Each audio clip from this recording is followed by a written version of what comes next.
Hey everybody, Paul Fontaine here with Jeff Hawkins on the Dynamite Show on the Fight Game Media YouTube channel. Checking in just after Dynamite ended, and I'm in case if you're watching on video, and I want to thank you all for listening on the Fight Game Media audio feed as well on Thursday morning. But if you're watching on video, you'll notice that I am not in my usual studio, which is actually just my home office. I am in Las Vegas. In my hotel room. Actually have pretty good lighting and internet's not too bad. So hopefully it's better than the last time I did the show remotely, where I was in the lobby of a hotel, people wandering around behind me. It's actually, I got a nice room here at New York. And it's been a fun trip. I was just telling Jeff off air. I was on just an amazing run at the blackjack table. And I'm telling the people, like, they're surprised I had to leave. And I'm like, well, I got to go watch wrestling. And they're like, and I'm wearing an AEW shirt, as you can see, you know. Oh, you know what I'm wearing?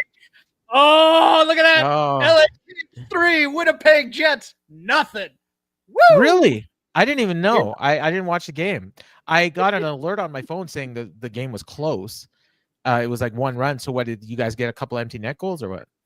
We got one at the end. It was 2-0, and then we got an empty net, I believe. So I'm sitting there, and again, like, they don't even have a clue what I'm talking about. Like, when I say I'm going to watch wrestling, like, is WWE on tonight? Not even that. Know. Is it SmackDown? No. They thought I was talking about like college amateur wrestling. Yeah, like they have no idea. People don't understand. Like, I didn't get a single. Hold on. Why would you ever say it in public? Anyways, I'm going to watch pro wrestling. No, because there's like 3 people at the blackjack table. It's a shame. You don't do that ever. But I walked around all day in the shirt and I didn't get one comment. Like, actually, that's not true. I did have a dealer ask me, have you ever come to Vegas to see the wrestling shows? Yes. And I said yeah, I come a lot to see AEW. And he's like, oh, that's WrestleMania, right? And I was like, no, I didn't come to WrestleMania. And so that was the only notice that the shirt got, and I wasn't like I was just sitting in my hotel room all day. So John's asking how Vegas is. It's not dead. Like, there's a lot of people here. There's I think they had some tournament going on in college basketball yesterday, because there's a preseason tournament up there, I believe, or maybe it's just start of the season tournament. Like, we're just getting into. We're not quite in the holiday tournament season yet, because I went up there for one a couple years ago, because that's usually right around Thanksgiving or the week before Thanksgiving. But we're getting close. We're in that silly season of games that don't really matter, and it's big schools playing small schools for the most part, because like UVA just played Ryder last night. Yeah, so that the UBA, I think, there was a ton of people here with those jerseys and supporting that school. So I think that was or did you say UVA? Yeah, my school. Okay. Oh, no, it wasn't your school. But that was in Charlotte. Yeah, that was in Charlottesville. Yeah. This is something else. And then they had and then there was a Red Wings game yesterday. So there's a ton of Red Wings fans here to see that. But yeah, so this game I was going to tell you about, it's called Double Down Madness, and it's blackjack, but you can double on each card. So you get a 10, and the dealer shows a card that you think you can beat with a 10. You can double on your first card. Then you get your second card, and if you like it again, you could double again. So if the dealer has like a 6, you're going to double on every card, and you keep doubling your original bet. And then the other thing is, if you get a blackjack, they pay you on your double. So yeah, and it's and they also pay you 2-1 on your blackjack if it's suited. So this game is insane. And it sounds like they took Mississippi Stud and decided to turn it into blackjack in some way. I don't know, man. Have you ever played Mississippi Stud? I've played it, but I don't remember it. You get 2 hole cards, and then you can bet on each street after the river if you have a certain okay, yeah. There's another game that's called there's another game that's like the reverse of that. It's like 4-card poker or something, and it's like the reverse of Mississippi Stud. So anyways, I've been having a lot of fun with this game, and I was on a just a major run, and then I had to leave to come watch Dynamite and then do this show. And then the other thing, so I'm watching Dynamite, and I started about 15 minutes in, and I'm watching on Triller, so I'm skipping the commercials. And then it was live, and I'm like, okay, I'll just switch on to TV. And then I go to TBS, and it's The Big Bang Theory. I'll tell you how out of the know a lot of wrestling is. My brother, as you might recall, my brother for Christmas, I believe last year, bought me a bunch of Ric Flair stuff with the giant cardboard cutout that's still in my mother's house down there, and a Funko Pop of Flair and whatnot. He offered to get me the ugly Christmas sweaters of Ric Flair this year, and I keep telling him, no, don't do that. He's been canceled. And of course, he sarcastically kind of goes, nobody gets semi-canceled in my America. Oh, jeez. He's such a left-wing troll. I love him to death, but it's just like he hasn't even heard of any of this stuff that happened to Flair. He just knows that, you know, he used to be a horseman when we were kids and stuff like that. So the Flair like, stuff. do you want this? I'll make you wear this sweater. I go, if I wear this sweater anywhere, I get killed by people, Chris. Don't do that to me. Most people don't even know the Hogan stuff, and the Flair stuff is like 1/10 of that. Exactly. It's maybe not 1/10, maybe half. if I'm being generous. No, a lot more people know the Hogan stuff mostly because he went and spoke at the RNC in 2024. So, and because he, you know, and that lawsuit got a lot of publicity. Whereas that lawsuit, yes, that's true. Yeah. Whereas Ric Flair, whereas the plane ride from hell did not, for the most part. I think 138,000 people watching on Vice, which is about how many is watching Collision these days. Which brings us to, if you were watching Collision, you found out, as did the people in the match, that there's going to be a women's blood and guts match, and we talked about this last week. I found it so funny because they put out something on social media saying they're going to have an announcement about women's blood and guts. And this was like, I think Saturday afternoon or something. And then when the show started, they said, we're going to have a major announcement regarding a revamping of a major announcement regarding the format of this match. And I'm like, what are they talking about? Like, they haven't even announced the match yet, and they're already announcing changes to it. And I guess the big announcement was, it's going to be 6-on-6. And it very quickly dawned on me why it's 6-on-6. Because if you look at the teams, there are teams that are of people that were involved and were feuding and were all over these shows for the last 3 months. And then you had Tony added on one side and Mercedes added on the other side.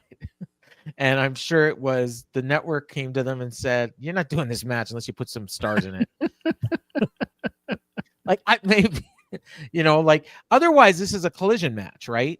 Like these matches. Otherwise, all I'm thinking is I have Norm Macdonald in my head and he's going, that's ratings death. That's what I'll call this match. Yeah, but now you got Mercedes and Tony, and and then, you know, and now Almanada's out and Mina's in, so that's probably I am sad about that. Oh, could you imagine Almanada in a blood and guts match, killing people for my amusement? I am here for this, but I am also vastly disappointed. And I told you this before we went on the air. Yeah, they instead of doing an angle and making some sort of storyline out of it, or, you know, we cut the heel team cuts a promo about what they're going to do to the rest of the baby faces once they get them inside 2 steel cages, something to titillate me a little bit, your average television viewer of wrestling.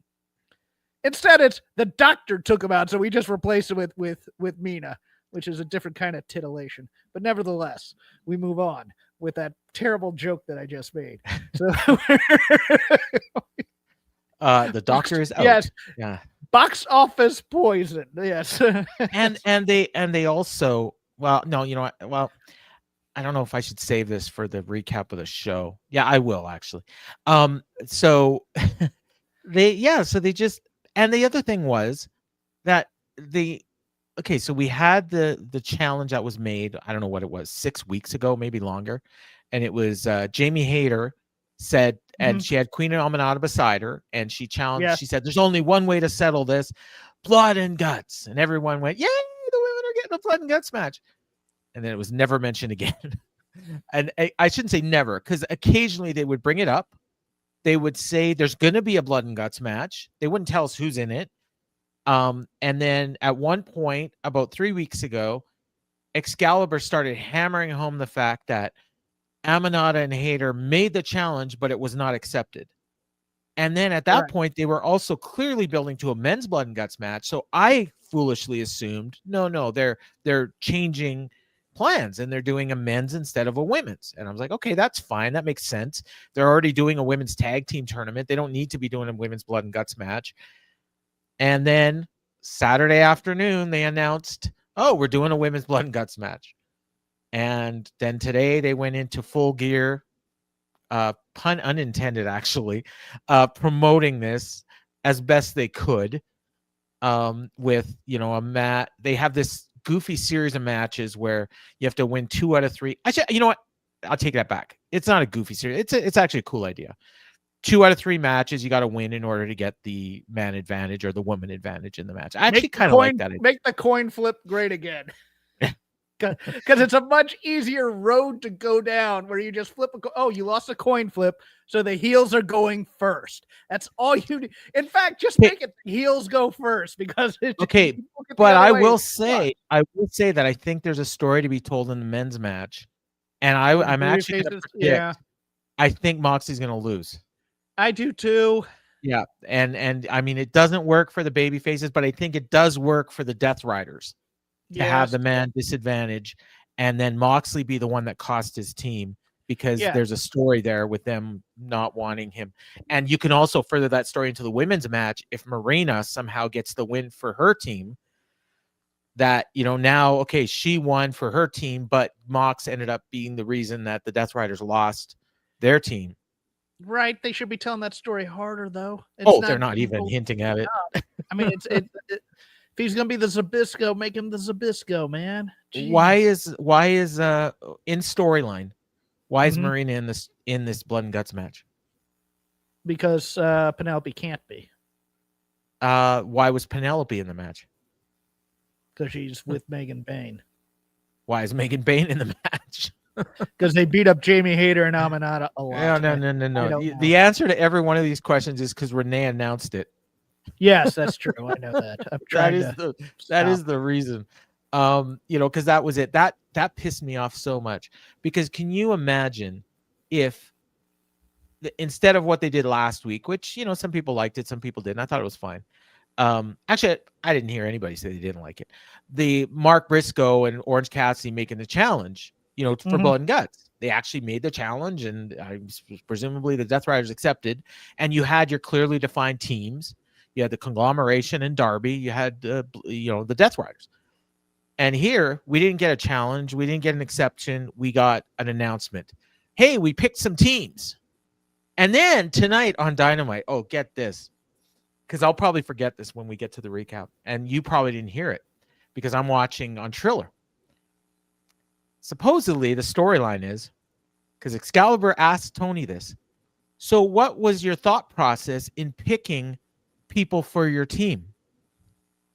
And then she says, oh, well, I called up Wendy Richter and she wasn't available. So I went with Mina. And then she was like, of course I picked Mina. She's my, and they did this thing about her being she's my wife. Shut up, Excalibur. Yeah. But so the idea now is that Tony, who was not even involved in this at all at any point ever, picked teams for blood and guts. Yeah, that's the storyline. That's canon. But I guess you only know it if you watch it on Triller. So people that would just watch on TBS probably have no idea what we're talking about. So. I want look, I like the stipulation for the Briscoe match. I want there to be a stipulation for blood and guts, so that would mean something. But then again, I also wanted build, so I'm not going to get that. So I don't want the Death Riders need to break up if they lose type of a thing. Didn't I call that stip? Didn't I call that stip in Fletcher Briscoe? Yes, you did, I believe. Yeah, I thought it was a good idea. Somebody thinks Tony watches our show, and Give me the pencil. Transferring Heat wins the internet today. I think the winner of Blood and Guts should get a belt. We're the Blood and Guts champion. Yeah. And we're gonna merge that with a TNT title or something. Which brings us to our other story. Yes. Before we get into the recap, they opened up the show today with Tony Schiavone in the ring announcing, and isn't it so weird because he did this twice, right? He did 2 in-ring announcements about this title. Okay, I wasn't imagining it. Well, he was interrupted the first time by Joe. So he had to actually go back and redo the big announcement. Gotcha. Oh, and that's another thing, but we'll save that one for the recap. But and this is funny because I always talk about like, oh, like if you weren't on social media, you didn't know about this, blah, blah, blah. But I mean, meanwhile, I was, so I did, but I'm assuming that there's people that didn't. I had no idea about this extra title until Tony mentioned it on television. I hadn't seen the announcement, so so it was new to you too. Yes. Yeah. And it wasn't a welcome announcement to me, but please go on. No. So they announced another title. It's going to be the national title. It's going to be the first champion will be determined at Full Gear, and I'll save how they're going to announce it until we do the recap, but because then he came out later and explained how the champion was going to be determined. But I guess the idea behind this belt is it's going to be a belt that's going to be defended not only in AEW but in other companies that AEW works with. So theoretically, the AEW ID title. It's called 2 people coming up with the same idea here. The All Atlantic Championship. Yep. What we really need. No, see, guys, you guys are being far too modern. What we needed now is the AEW Brass Knuckles Championship and the AEW Western States Heritage title. Yes, the Western States Heritage. Absolutely. The national title. The national title was a title bought by Crockett when they bought the Georgia territory that had been around like only a couple years and was mostly for the spoiler before he jetted for WWF. And then it came into the NWA, and I think 3 or 4 people held it. I think Wahoo held it.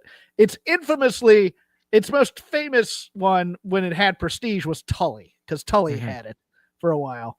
And then eventually Buddy Landell got it, and that's when he got fired for using cocaine the morning of a TV taping and no-showed. And so they eventually, and then they Did put Valentine have it? No. Okay. No. I don't believe so. Let me check. No. Brad Armstrong held it twice in 1984. Wow. Here's your lineage. It's it goes way back to the early 80s. I don't want to go that far back. Austin Idol, your first one, but famously in Georgia, it was like the Super Destroyer, Orndorff, Mass Superstar, Orndorff, Killer Tim Brooks, Larry Zbyszko, Vacated, Larry Zbyszko, Mr. Wrestling 2, Larry Zbyszko, Brett Sawyer, Ted DiBiase, Brad Armstrong, the Spoiler, Brad Armstrong, the Spoiler, Ted DiBiase, Ron Garvin, and then it was given to Black Bart. I remember him being the first one, 85, to have it in Crockett, and then Black Bart, Terry Taylor, Buddy Landell, Dusty, Tully, Wahoo, and then Nikita Koloff, and then was deactivated until the late 90s when a bunch of geeks had it. And MVP mentioned Nikita in his promo. Yeah, well, I mean that was also the one where it was unified. It was unified with the U.S. title at that. Yeah, so I mean that was a pretty good set of matches too. I believe was that the best of 7 with Magnum to unify it. Could be. I didn't watch then, so. I think it was because it was 86. So that sounds about right. It was the best of 7 to unify the 2 titles. Okay. But it's always kind of been it's their title. It's I mean, a lot of great wrestlers held it, but it didn't mean anything after 1986 for the most part. So I mean, you're going way, way back in the I mean, you could have dusted off the Western States Heritage, or you could have dusted off you could have made up your own thing. But let's face it, this is for that ridiculous demand Hurt Syndicate feud to give it some more meaning, because we've already run it against each other 5 times. So I predicted as soon as the Hurt Syndicate came out, and I put this in the show thread, and I was the first one to say it. This on the Viking Media Discord, that Ricochet is going to be that first champion. No way. 100%. Yes. I think it's a contractual obligation to give Bobby Lashley an AEW title. Do you think Bobby Lashley is going and touring? No, I think he's gonna drop it before that first tour ever happens. I don't think so. Because he doesn't have to lose this match. Unless you're right. You know what? You might be right. It might be Ricochet. But John agrees with you. He thinks Bobby Lashley. What he means when he says no Bobby Lashley, he means no, Bobby Lashley. Because he mentioned it in a thing. Yeah. But no, I think it'd be Ricochet, because Ricochet's been, everyone's giving Ricochet a hard time about the fact that he hasn't had any belts on Twitter. And so he can be King Ricochet or whatever with his title that'll eventually get merged with the Owen Jason's Hart got the most title. correct opinion here. I don't think that tour ever happened. Oh no! It'll get defended in other companies, and by other companies, I mean Ring of Honor. Yeah. I don't think Ricochet's going off to do like Defy or New Japan, Prestige. maybe. New Japan did announce a U.S. show, their first one in a long time, coming in New Jersey, I believe, in January. So I could see Ricochet on that show if he wins a belt, or whoever wins a belt. Because New Japan doesn't have enough silly belts with like the never open weight championship and stuff like although that. there is some stuff I've heard going on with Tony Khan and his partner, and people aren't terribly happy about things going on right now. Is it anything we'll wait till after the show and we'll talk? Well, no. I can talk about this. I think some of it's public. Like Tony, like I think there's some negotiations. The Nakamura rumors. The Nakamura rumors part of it, I think, and then the Takeshita Okada. I think there's, there may be somebody wants the match here, somebody wants the match there, somebody doesn't want somebody to lose, like that sort of thing.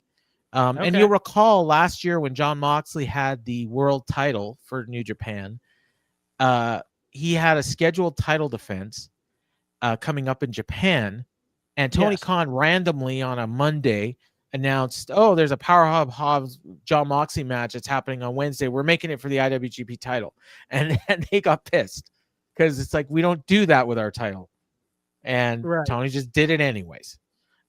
And so it's not all rosy in there. Like, I mean, I'm not saying the relationship's falling apart or anything like that, but there's some issues. And, and I think there's the relationship's falling apart. Paul Fontaine has reported that the New Japan AEW relationship is falling apart. I think, and I think there's a perception amongst people in New Japan that when people go to AEW to do a match or a series of matches and they get over, then they pretty much done with New Japan, because now Tony Khan's got his eyes on them and he offers them more money than New Japan can pay them.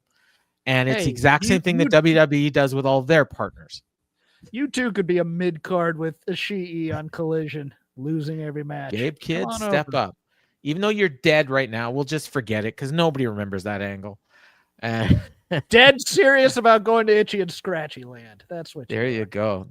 Okay, let's get into this show. So let's get into this show, but let me give an overall thing, because I've realized one of the things that has been kind of annoying me in wrestling a little bit, and it's one of these things where listening to Garrett on both Fight Game and on the Friday Observer, a bit of ennui in the fandom, and somebody in the Voice of Wrestling Discord in the old school channel goes, when I want to kick back and relax, my favorite thing to watch is Brad Armstrong matches. And I looked at that and I went, how sad. Now, I like Brad Armstrong, great wrestler. Don't get me wrong, technically sound, all that other stuff. But I'd rather watch paint dry than watch Brad Armstrong feuds and whatnot. And that's the problem, is wrestling has become a series of Brad Armstrong matches where the actual participants themselves are boring, but the matches are really, really good in terms of technical expertise and stuff like that. And it makes wrestling a boring product. Like all the things that make wrestling fun have been ripped out because everybody thinks they're associated with WWE. And it just kills me, Paul. I wanted to see angles and promos and what are you going to do to somebody once you get them in that double cage? And hey, listen to somebody like Ole Anderson say, oh, it's a chance to legally break somebody's arm in a cage or something like that. Give me some. And instead it's just, here's the match. Enjoy, sickos. We didn't get any promos about the Blood and Guts tonight. No, zero. Zip, zero, nada. Yeah. So, yeah. Make sure to watch next week. We got 6 women on each side, and none of them. And a 5-on-5 match that is happening, but there's no stakes, and everybody involved has got better things to do in a week after that. But here we go. So they started the show. They showed a recap of the thing. They patted themselves on the back a little bit, showing Hangman Adam Page dressed up as Tony Schiavone.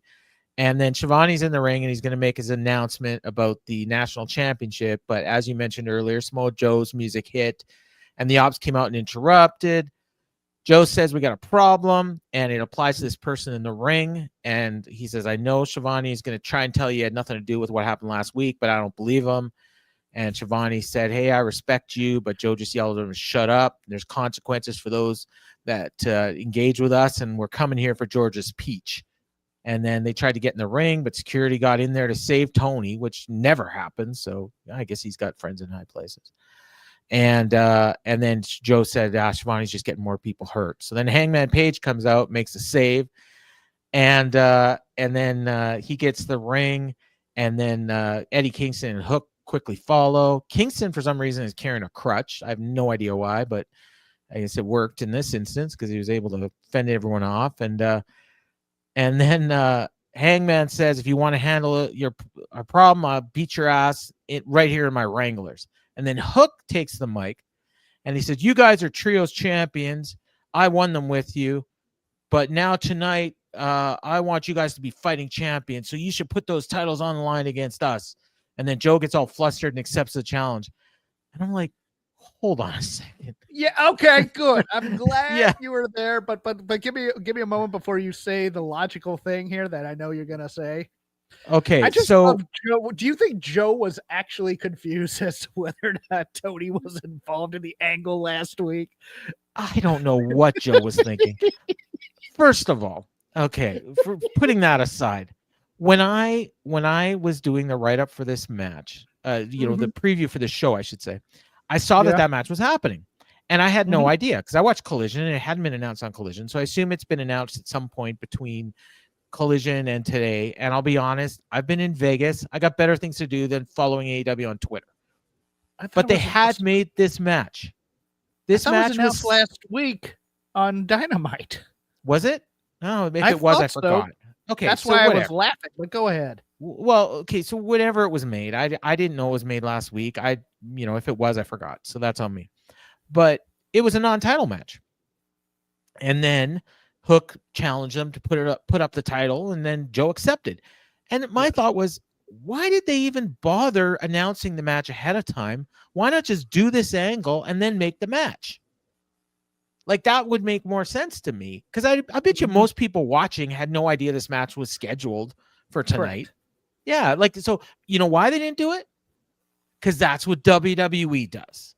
And they don't want to be like WWE. So we're going to do it differently. We're going to announce a non-title match ahead of time and then do an angle at the beginning of the show to make it a title match.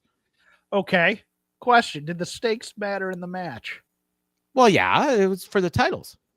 No, but I mean, did it actually play into anything having to do in the match at the end? What match? What do you mean? The main event. Did the titles change hands? Well, no, but I mean, they could have. Okay. I didn't think they would. I sent out a tweet hoping that it was going to make air and said, is Hangman about to become a champion? I thought that was lame enough to get on TV. But you sent a simp chat? I did. Oh, I did. It didn't get picked up. I did get a like. Thank you, Debbie. No, I mean, that was fine. Look, they try to get Hook on the mic. He just doesn't bring anything with it. No. No. So yeah, so we got a main event, and it's for the titles, and it's coming up later tonight, and that's fine. Okay. Then we get into Orange Cassidy and Claudio Castagnoli in match 1 of the Blood and Guts advantage battle that we talked about earlier. Your team's got to win 2 out of 3. So this is exactly what you said. I mean, it's a good match. The guys in it are boring. I mean, Orange Cassidy's, he does some fun stuff that people like, puts his hands in his pants and does kip ups with his hands in his pants and takes beatings with his hands in his pants. And Claudio lifts him up by the jeans, and that was cool. And Claudio gets pops even though he's a heel. And they even pointed out that everybody loves it when he does the airplane giant spin. Swing. Yeah. Yeah, I mean, the giant swing. Meanwhile, like, he's a heel.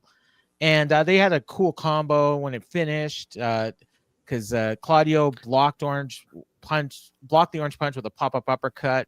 Then he tried it again, but Cassidy hit the orange punch, and then he went for it again. But then this time, Castagnoli hit the pop-up uppercut and won it. And I think it's like a second time now he's actually won with the uppercut. So I mean, it's a good match. I'm finally excited that his offense means something. Yeah, but again, like. And this goes for the whole show. Like, I looked at this lineup tonight as I was putting the notes for this show together, and it was like, even though I'll bet you some of these matches are new, like, this feels like every episode of Dynamite that I've ever seen, at least for the last 6 months. Like, it's the same people having the same matches, and you know what's going to happen. And I mean, it's fine if you like good wrestling, but there's nothing like compelling. And I was just listening to Garrett and Dave have a conversation on Wrestling Observer Radio, and they were talking about how, like, the people that go to Dave's house to watch the pay-per-views, they didn't even watch Dynamite. Like, they don't watch Dynamite for a whole month, and then they go to watch the pay-per-views. They really enjoy the pay-per-views because they're good matches and everything, but like, they're not watching this TV because it doesn't matter. None of this television matters. Like, it's just, we're booking matches. Yes. That's been my point since I joined this show. I know. It's the television is an advertisement for your pay-per-views, and it should be. It's not just there to. Oh God! There's a big argument on the board about this too, about whether or not Tony. Oh, lost Jeff there for a second. All the Wrestling Observer readers are just like, oh, I love this show, blah, blah, blah. And Brian's like, no, you actually have to try to make good television to bring in new viewers and stuff like that. And everybody's rebelling against him because it's like, why do we need video recaps? Because we don't need to be spoon-fed.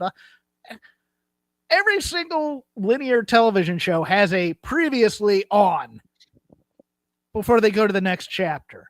Okay? Mm-hmm. I don't get into John Muse arguments. I'm sorry. Oh, he took exception to me and other people saying that Tony is an excellent matchmaker, but the booking is not very compelling. And he doesn't think there's a difference. So, and he's done the booking. So you know what? I defer to John there because he's done booking and I haven't. So there's your soundbite. Let's move on. Yeah, let's move on. So Death Riders are up 1-0. Then we get Renee Paquette backstage with Mark Briscoe and Kyle Fletcher and Don Callis. They're all just standing there like they're all good buddies. And Renee thanks them for agreeing to no physicality, but based on the demeanor in this interview, like, there was no chance there was going to be any physicality because these guys came off like they were best friends. Mm-hmm. And it was funny because so Briscoe says at our last match, I thought your thought process was a swift kick to my family jewels, and that helped you win. Can't make you feel good. It's like making out with your sister.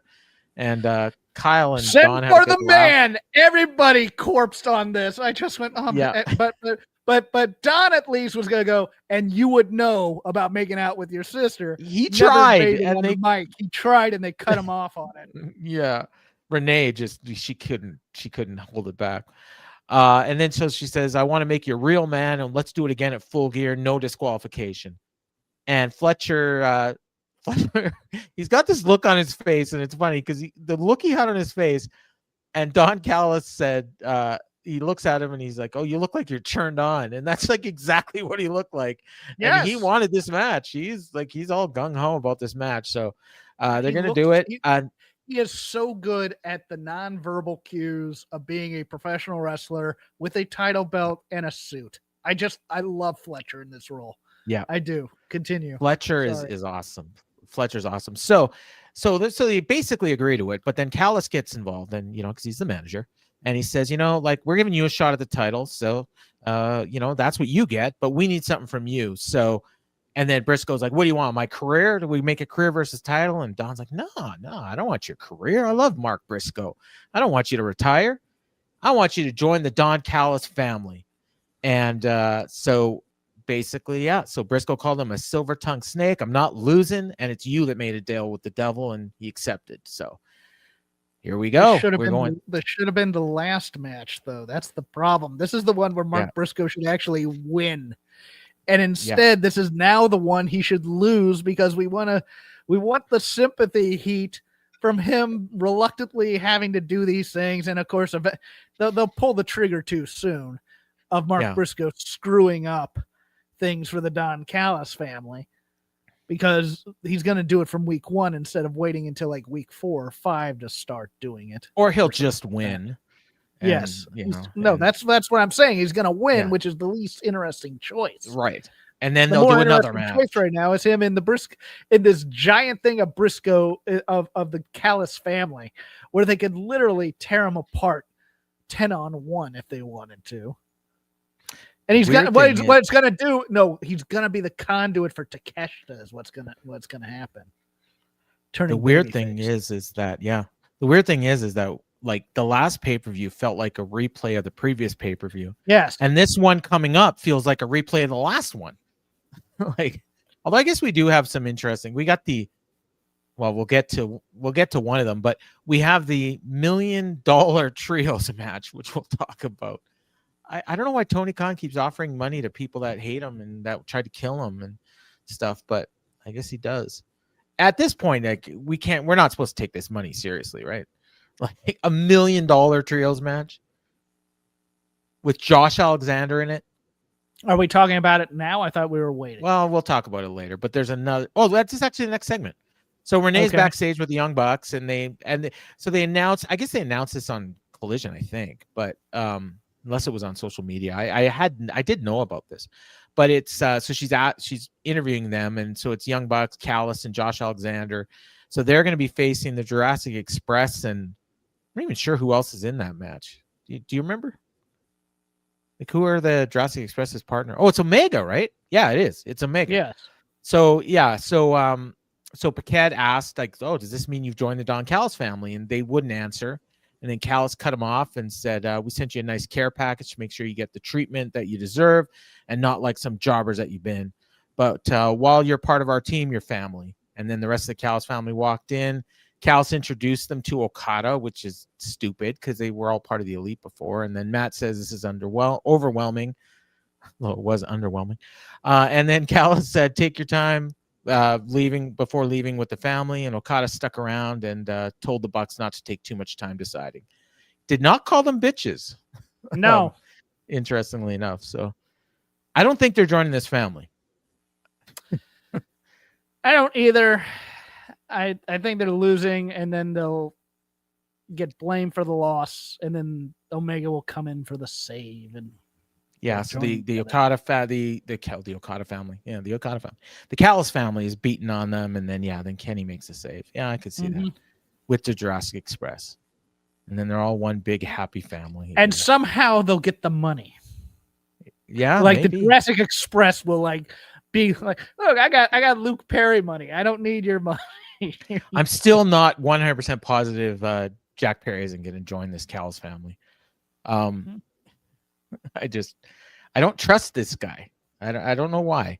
Maybe it's a knife that he carries around and like threatens with. He had the scapegoat mask last week. I was like, what are they doing with this guy? Okay. Yeah, well, I guess we got more of them. Then we got Mercedes Moné and Athena versus the Babes of Wrath. Of course, named after the Canadian rock band. Willow Nightingale and Harley Cameron in an AEW Women's Tag Team Title Tournament quarterfinal match. And the the surprises continue in this tournament. I mean, everyone looked at the brackets and right away you knew, oh, Mercedes and Athena against Tony and Mina in the finals. That's great. That's awesome. We're going to have superstars as the first champions. And no, we got the Sisters of Sin winning last week, which I guess in hindsight was good since Queen Aminata got hurt. And then, if they had advanced, they would have probably had to find a replacement partner. We might be getting Jamie Hayter and I don't know what, Mina? No, she's on another team. I don't know who would have filled in for, so it's a good thing that they won. Maybe it's not even a real injury. No, I think it probably is. But anyways, so it was Athena and Mercedes against Willow and Harley Cameron, and they had a fun match. It was, just, a lot of what you'd expect. Athena looked really great. She had this one spot where she gave Willow and Harley like a double suplex. Like, no. She had Willow on her back and then Harley up front. I said Samoan drop. Yeah, Samoan drop. Yeah, that looked really cool. And it was kind of cool. It was awesome because right before, like, she'd been fighting Willow, and then right before that, Willow makes a tag to Harley. And it wasn't clear whether or not Athena even saw the tag. But then after she did the double Samoan drop, she clears Willow out and pins Harley, or tried to. I mean, she got a 2 count. But, I mean, that was actually really good, the way they did that. And eventually, Billy Starks comes out, and she grabs a Mercedes title and tries to get it to Mercedes, or Athena's title, sorry, and tries to get it to Athena, and then she can't. And then eventually, what happened here? Statlander comes out and clotheslines Billy Starks. Yeah. Mercedes is running away from Statlander. Athena gets her finishing move from Nightingale hit her with a Dr. Bomb first, and then Cameron hit her finishing move, which is her finishing move, which is the Crossroads. Yeah, which is the official name of the thing. Yeah, roll the dice, Crossroads, whatever you want to call it. And Harley pinned Athena, and the surprises continue. Although now, so last week I predicted we're probably getting a finals of TJ and Sisters of Sin, but I think this team might actually be the winning team. Like, this would actually be a good first champions. I think they're loaded with charisma. The match. The problem with this is you had that really great hot tag from Willow, and then you did a second hot tag from Willow, and this crowd just was like, we just cheered for her previous hot tag. We're not doing this again. And it killed the momentum of the match until Billy finally came out, and her gear didn't fit. She's pulling up her pants while she's running. It's just ridiculous. I would do something where Tony and Mina lose because of an injury suffered in Blood and Guts to Riho and Alex Windsor, and then you have Windsor and them against probably Bane and Marina. It feels like it's going to be Babes of Wrath versus Marina and Megan Bane. So could be, yeah. I mean, I've kind of given up trying to predict like how this tournament's going to go. Yeah, because it feels like the politics of it is we're giving all the people who have been lifers runs in this thing, as opposed to the people who we signed early, etc. Or the people that are actually stars. Yeah. But that too. So this is our work rate tag team title. So it's gonna be like Megan but Alex and Riho versus TJ in that second round. And you're just like, okay, great. Ratings death. Yeah. TJ, who I don't even know when the last time they were on Dynamite was. Yeah. So Mercedes and Athena are out. And I thought that they were going to tease like something between these two, and maybe we're going to see another match down the road, but there was none of that. You said that, but I'm still how is Anna Jay not an absolute superstar on this show? It kills me at times. No, because she's not bad. Like, she's fine in the ring, I suppose, and she's got a great presence. She's a star. And she came back from Japan, and she had that short run, and then she got promo put on the show. Yes. Yeah. So I don't know. Over with the Dark Order, put her back with them if you have to. I don't. No. It's just amazing to me where Tony went, nope, not gonna. I mean, but then was again, was Nyla it Rose because has he was been in mad at catering Jack? every week. I don't Was know. I don't know either.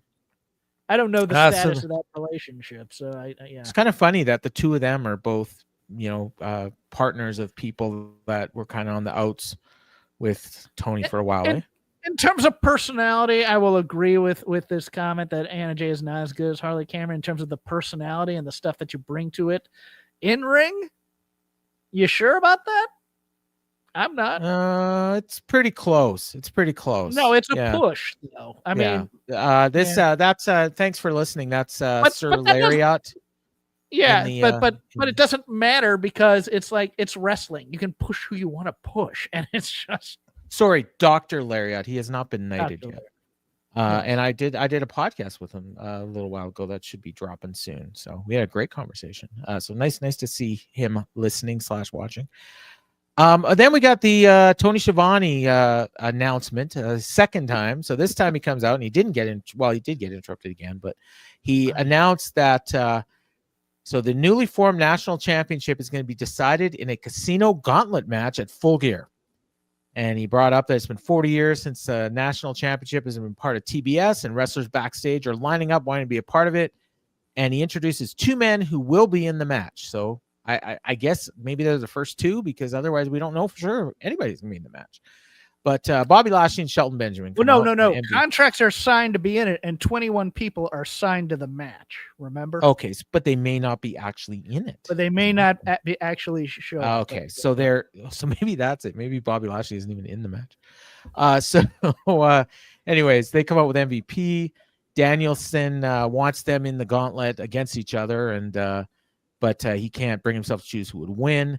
Schiavone says, this is an interesting situation for you guys. And MVP says, what's interesting is the history of the newly debuting international championship.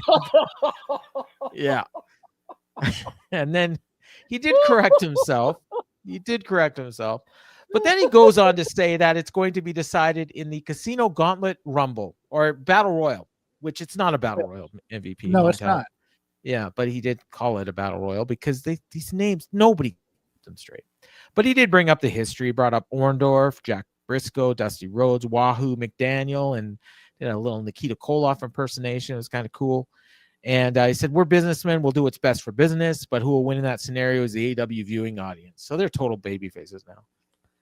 Then out comes the man. I think Danielson's right. I think they're going to be 1 and 2. It's going to be like the Demolition in the '89 Rumble. That'd be cool. I mean, I think they'd go at it too. I think. They would because it's every man for himself. So they're going to try and win the title immediately. Right, exactly, and then nobody else even gets in it. So Ricochet comes out with his group, The Demand, and he says, "I'm going to make this quick as possible since I don't want to be here in this trash ass state." He says, "I want to give you guys the credit you deserve. Doesn't matter how old and hobbled you are, I admire you.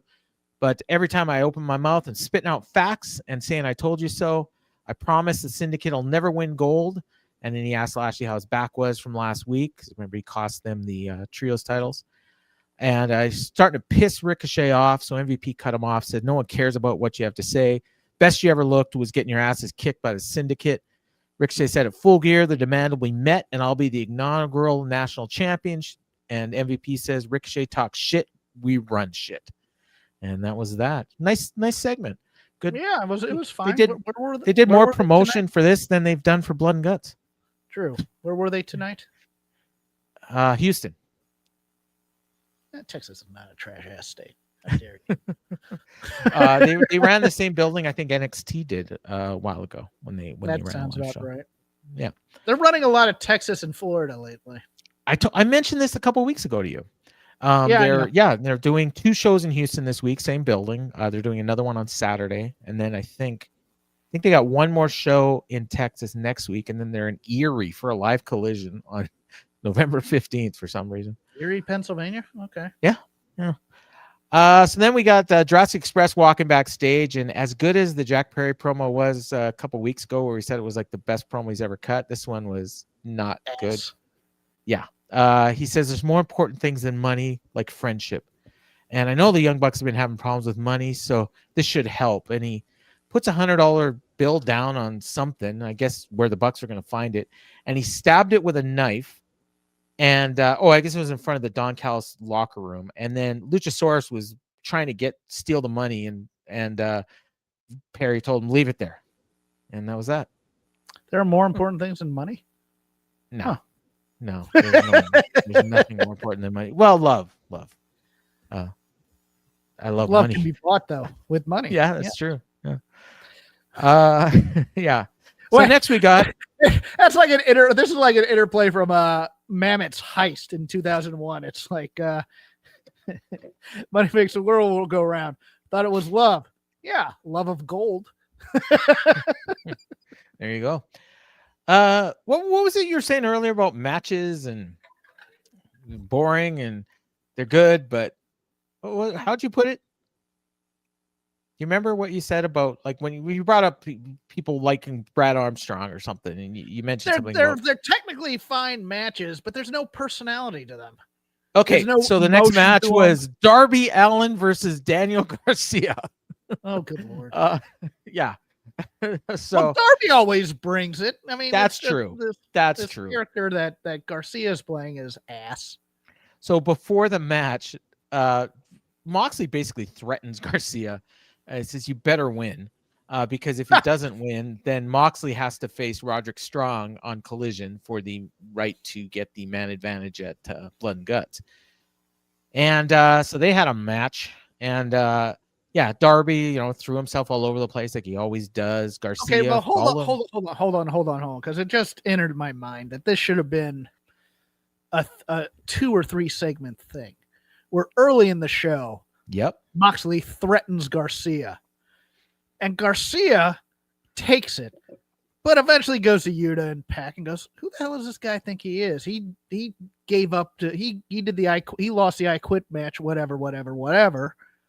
I'm gonna do my best out here, but you know what? If he beat Moxley, whatever. It's like, just some grumbling or whatever, and then go out here and do the match.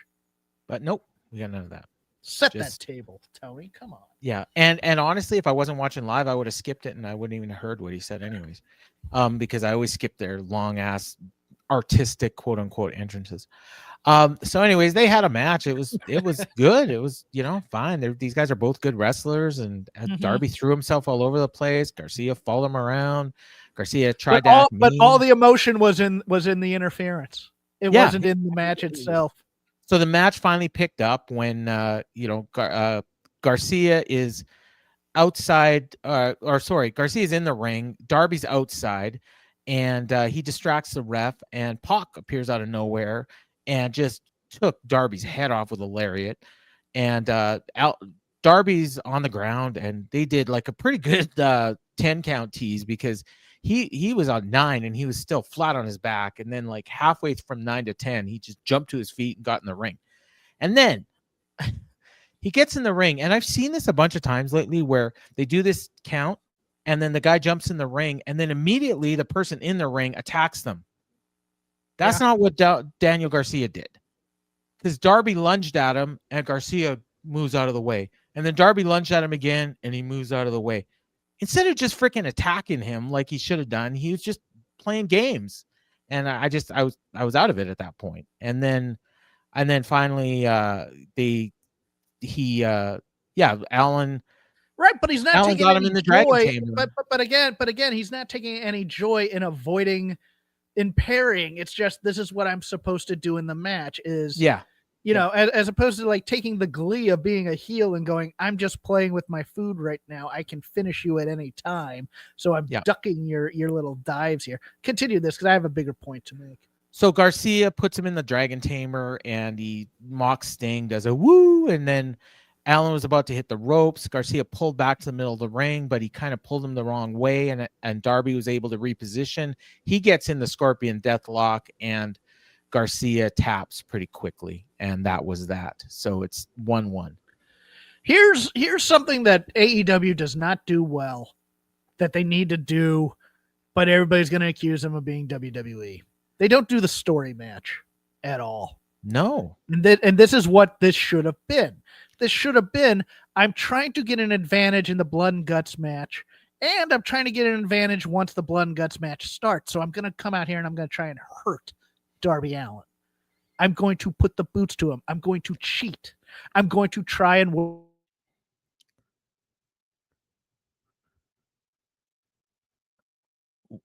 Jeff froze again. Oh no, you're freezing again. That's every time you say that, they always say it's you. Okay, well it's probably well you're running the show, so it's mine that gets. But but Pac had that. Pac was trying to hurt Darby. Yeah, kind of. But Daniel wasn't. They're saving that story for the reason why Kyle probably loses the match on Saturday, but then he'll be fine. Roddy, you mean Roddy and guts or Roddy? Roddy, right. Yeah. Actually, I have a feeling that they did a post match thing here, and I think they may have wrote Kyle out of the match. Okay, so there's. I could be wrong. I just kind of the impression I got. Yeah, because Bryan Danielson's going to be in the match. Oh God. Maybe to get revenge on Wheeler and the Death Riders. Maybe Ishii, yeah, probably. Gabe Kidd. That's better. Oh no, Gabe Kidd's on the other side. Never mind. Right. It's either Ishii. It's either Ishii or not Ishii. He's hurt. Ishii's hurt. Then it's Bryan Danielson probably. Oh, maybe. Nigel. Could be Nigel to get revenge on Garcia. Garcia. Yeah. Yeah. But I mean, I'm just speculating. I don't know. So after the ring, pockets and actually, you know what? Nigel makes sense if they do that thing on Saturday. That's right. Where it is. Yeah. Okay. Yeah. Well, I guess we'll find out. So Orange Cassidy. So yeah, Pac hits the ring. He attacks Allen. Orange Cassidy makes a save that brings in Wheeler, Claudio, Roddy, John Moxley. Kyle O'Reilly's on his way down to the ring. John Moxley blindsided him, went after his knee. And he was selling his knee pretty good. And I think a trainer was even out there looking at him. So I think that was an injury angle, but we'll find out. Pac hit Cassidy with a tombstone. Claudio flattened him with a neutralizer. Moxley's got O'Reilly down. Roddy Strong leapt over everyone with a knee to Moxley. The Death Riders took off. And the commentary was asking where Mark Briscoe was. And Excalibur said, he's got his own stuff to worry about. So it's like, yeah. Way to sell this thing. He's the one that made the challenge. So the back worrying about Kyle Fletcher and having to join the Callis. Got better things to do. Emotionally crippled. It's to borderline. Who's that country artist? I've got better things to do. Doesn't ring a bell. No. I can't even remember the lyrics. Doesn't matter. I'm not singing country tonight. Then we got FTR out for a promo. And, okay, what did you think about this segment? I both liked and hated it for different reasons. Okay, I'm probably on the same length. I saw people really like this.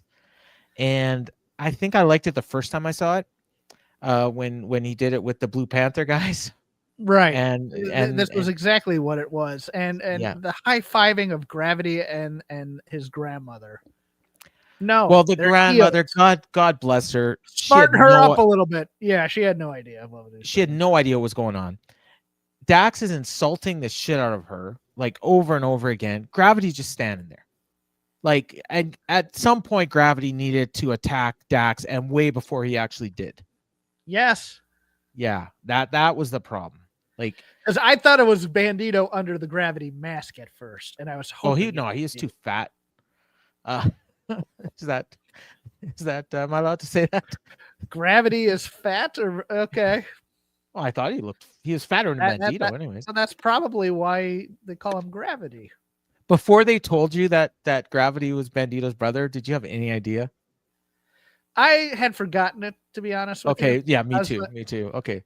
I actually thought it was hologram at first. Okay, so this is an issue with me, and I don't know about you, but I can't tell luchadors apart. I can't tell luchadors apart. It's not a race thing. It's a freaking mask thing. Like, I don't remember what masks anybody wears. It's me being an old, stupid person. No, but the masks are so basic now, as opposed to like when you watch the luchadors on WCW Nitro, they were all fairly different. And they had costumes. Except when they brought in different ones, and you'd be like, all right, I don't know who Peroth Jr. is necessarily, but okay, fine. But there's no way you're mistaking one of the Villanos for Hoovy or Ray or La Parka. No. So now it's like Bandito, hologram, hologram, clone, gravity, all look kind of, a kid, if you want to go that far. I'll tell you, even Hechicero and Beast Mortos, like I can't tell which of them is which, like, unless other than when they're like with different people. You know what I mean? Like, obviously, Mortos. Hold on. Hechicero is a doctor, and Mortos is a lawyer.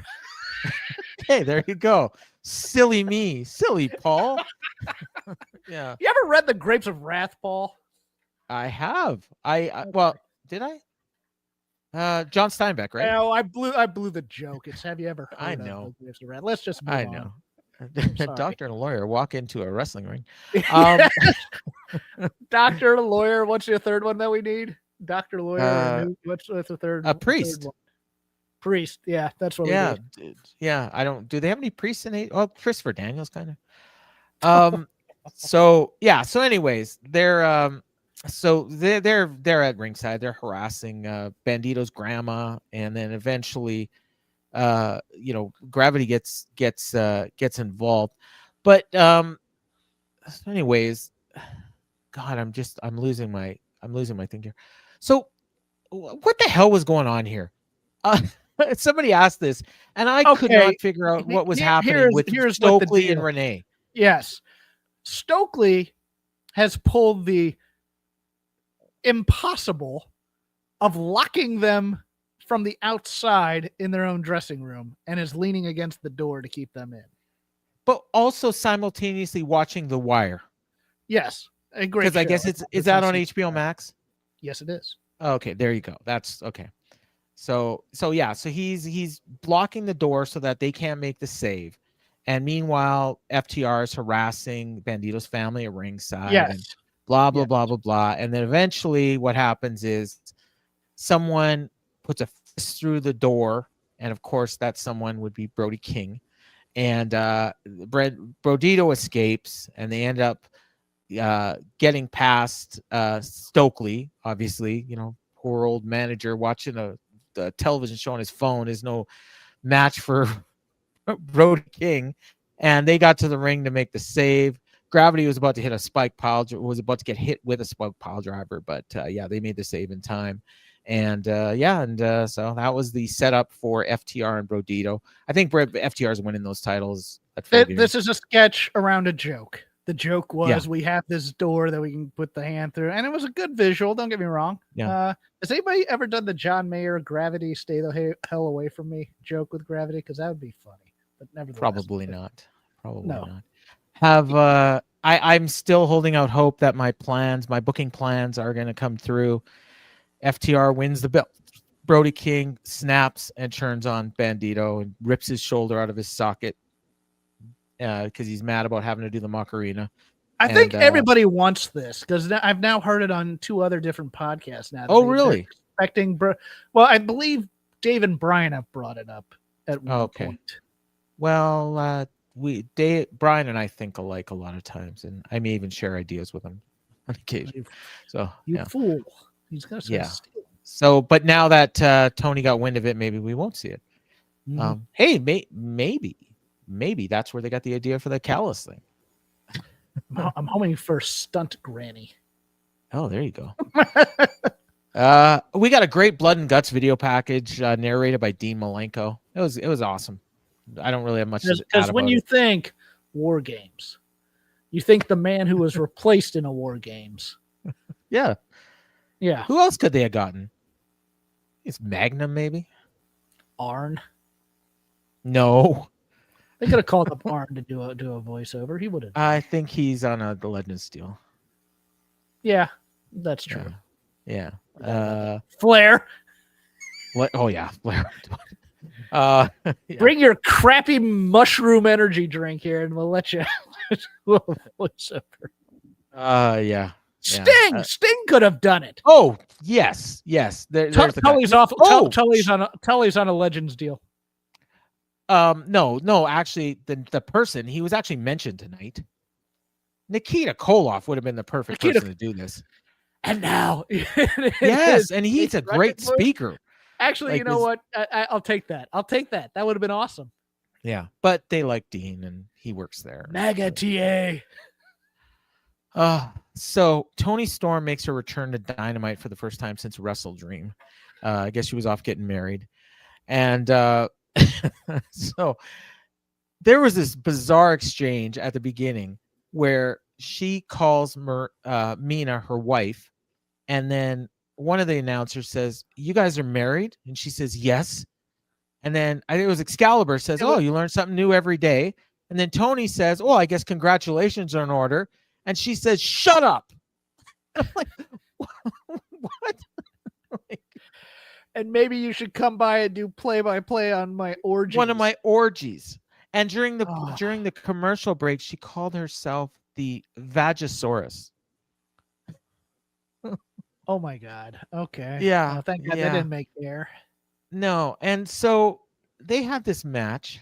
Again, I didn't even mention the match. It doesn't matter because all this was Toni on commentary, and she wasn't even talking about blood and guts, not at all.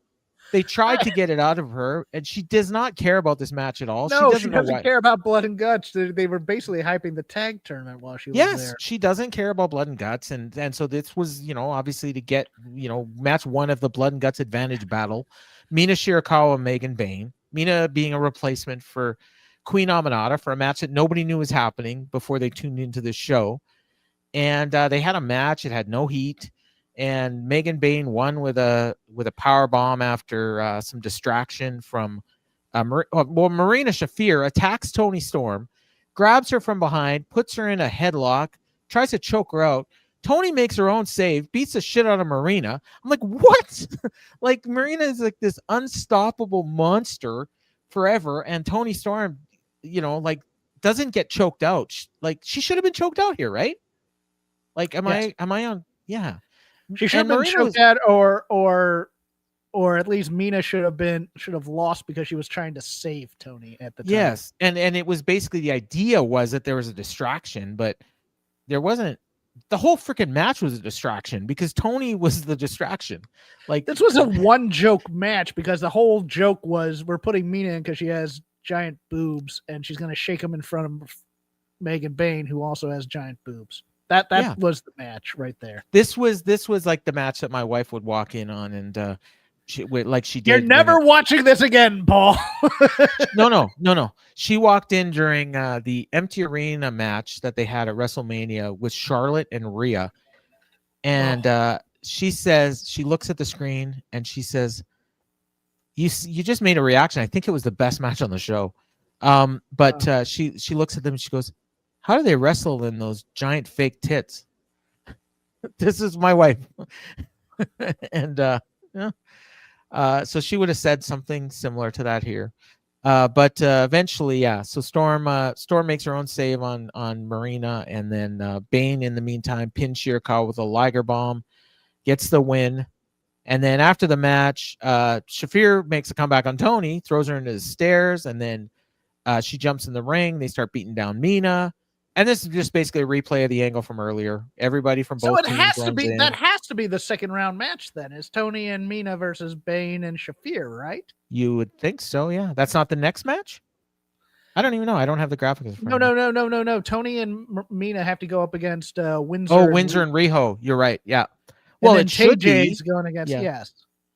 Okay. So yeah, you're probably right. So TJ is not advancing then. Probably not. So eventually everybody comes out. Well, not everybody, except because Mercedes Moné shows up and she's about to get in, and then she looks and she's like, "No, I'm not doing this." and she's about to go to the back, and then Chris Statlander shows up. She takes her head off with a clothesline, gets in the ring, and helps to chase away all the heels.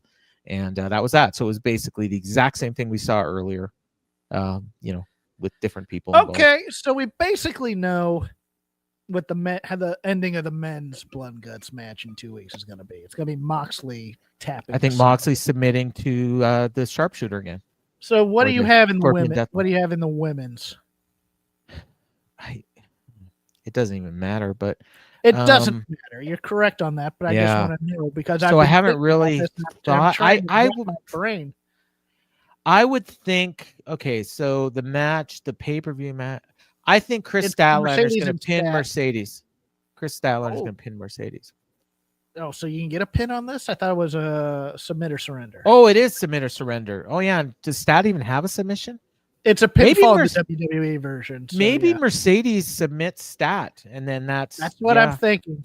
I was originally thinking Tekla submits Stat, but I think it's going to be Mercedes submits Stat, and then they unify the titles under Stat. Or it could be Marina, submitting, doing something, because that would play into the Death Rider storyline, which is obviously more important than anything that's going on with the women. Sorry, Tony, that's a show you're booking. Yeah, I know. That would be unfortunate, though, because you really need something for that women's title match. So. You do, yeah. Although I do think they're doing a pretty good job building up Statlander and Mercedes. It's okay. It's not bad. It's not horrible. It's not worse than any other build they do. It's actually probably better than some of the builds they do. Yeah. So team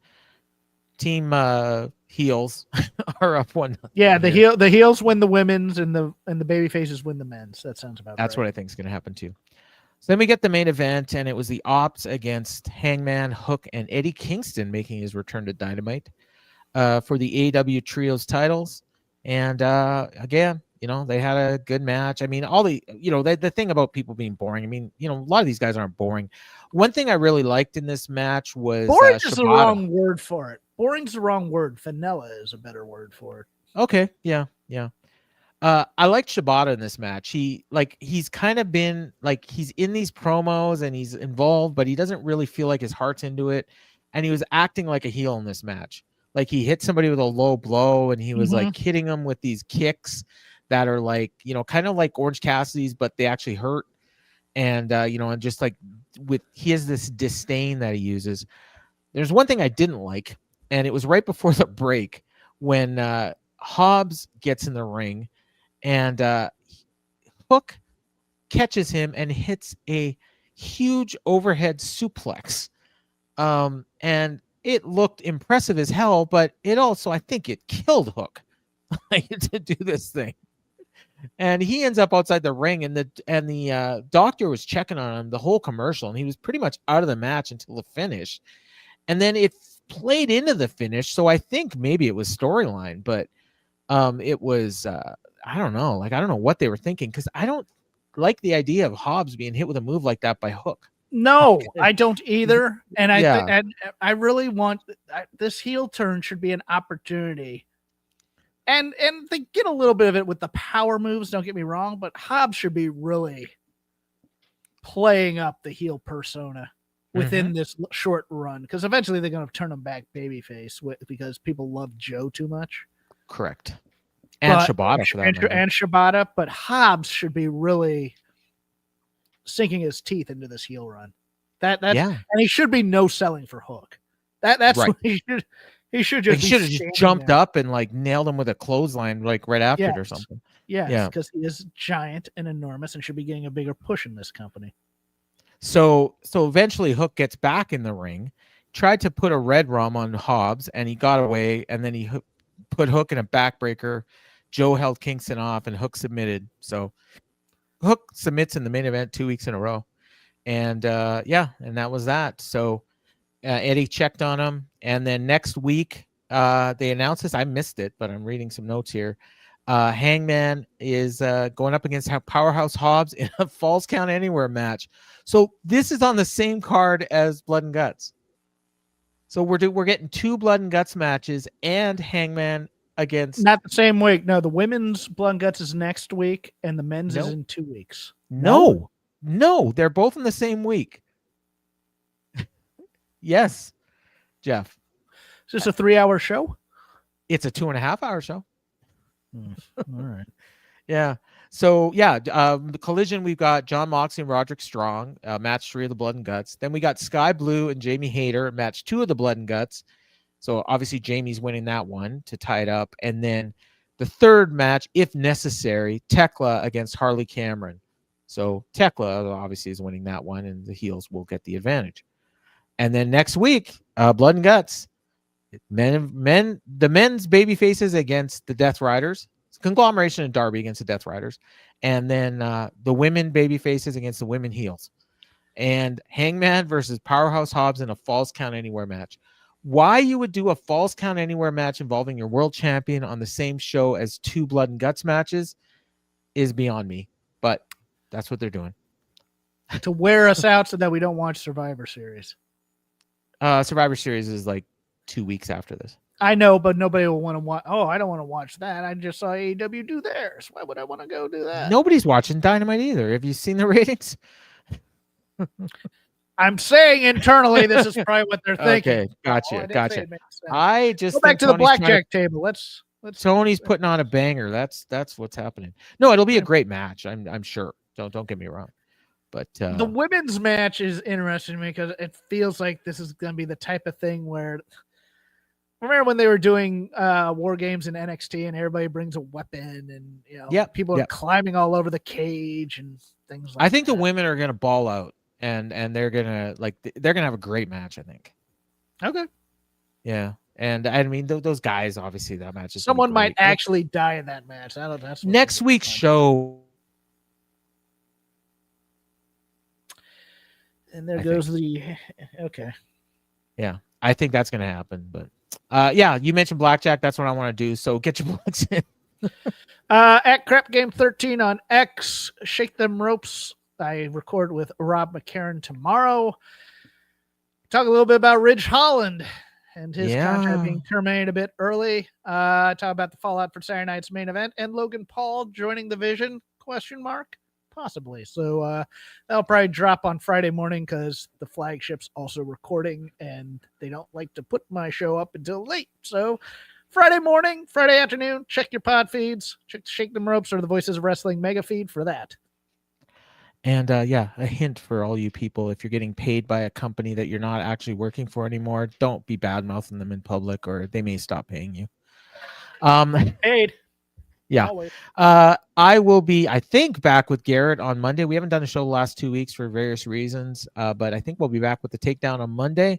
And then I'll be back next week with Jeff here on the Dynamite Show, back in my home studio in the cold as hell Winnipeg, Manitoba.